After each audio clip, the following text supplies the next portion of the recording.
லாஸ்ட்டில் வந்து ஃபல்லு ப்ளீட் பார்த்தோம். இப்போ வந்து ஜஸ்ட் ப்ளீட் பார்க்குறோம். ஜஸ்ட்டில் லென்த் எவ்வளோ அப்படின்னா 13.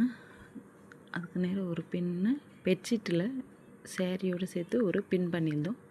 நெக்ஸ்ட்டு அகலம் எவ்வளோன்னு பார்த்தோம் அப்படின்னா அகலம் வந்து 16க்கு நேரம் ஒரு பின்னு, அதாவது 13 பின் பண்ணோம்ல அதுலேயே 16லேயும் பின் பண்ணிடுங்க. இந்த அகலம் தான் நமக்கு வந்து இப்போ எடுக்க போகிறோம். ரைட் சைடு வந்து ஸ்ப்ரெட் பண்ணக்கூடாது, அதை ஸ்ட்ரெயிட்டாக வச்சுக்கணும். இப்போ எதுக்கு நான் கிளிப் எடுத்தேன்னா கொஞ்சம் அந்த மடிப்பு அங்கே அந்த இடத்துல சுருக்காக இருக்கு இல்லையா, அதை சரி பண்ணுறதுக்காண்டி நான் அந்த பின் பண்ண இடத்துல போடாமல் கொஞ்சம் தள்ளி பண்ணிக்கிட்டேன். அப்போ வந்து அந்த சுருக்கு வந்து இருக்காது. ஓகேவா?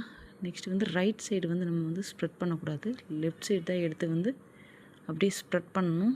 ஏன்னா அந்த லெஃப்ட் சைடு தான் வந்து நமக்கு கழுத்துக்கிட்ட வரும். அதை கரெக்டாக வச்சுட்டு ஃப்ளீட்ஸ்லாம் அது வந்து டிஸ்டன்ஸ் கரெக்டாக இருக்கான்னு அரேஞ்ச் பண்ணணும்.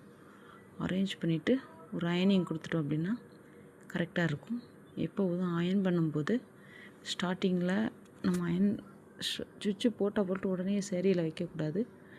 ஒரு பெட்ஷீட்டில் ஒரு 2 வாட்டி அயன் பண்ணிவிட்டு தான் நெக்ஸ்ட்டு சேரீயில் வைக்கணும். ஏன்னா ஸ்டார்டிங்கில் ஹீட்டு கொஞ்சம் அதிகமாக இருக்கும். அதனால் இப்போது ஜஸ்ட் ஃப்ளீட் ரெடி.